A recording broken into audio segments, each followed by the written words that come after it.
Hi everyone, সেদিন ছিল আমাদের ইউনিভার্সিটির ফ্রেশার্সের ডে। আর ডিপার্টমেন্ট ওয়াইজ হওয়াতে শেষ দিনটা আমাদেরই হয়েছিল। তো তার জন্য অনেক আগে থেকে চিন্তা ভাবনা করেছিলাম এইভাবে সাজবো ওভাবে সাজবো, বাট আলটিমেট আমার এত খারাপ এক্সপিরিয়েন্স হয়েছিল তোমাদেরকে বলি।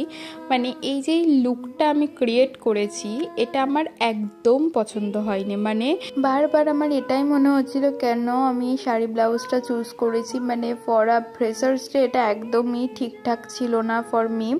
মানে মনে হচ্ছিল আমি কোনো বিয়ে বাড়িতে চলে এসেছি। আর ইউজুয়ালি আমি এভাবে শাড়ি পরতেও পছন্দ করি না, বাট ব্লাউজটার জন্য পরতে হয়েছিল।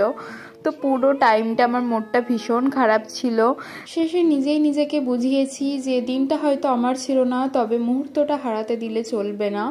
আর সব কিছু ভুলে গিয়ে বন্ধুরা মিলে সবাই পরে অনেক মজা করেছি, নাচ গান সব কিছু করেছি। তো বলে না যার শেষ ভালো তার সব ভালো, তো আমার ক্ষেত্রেও সেটাই হয়েছিল।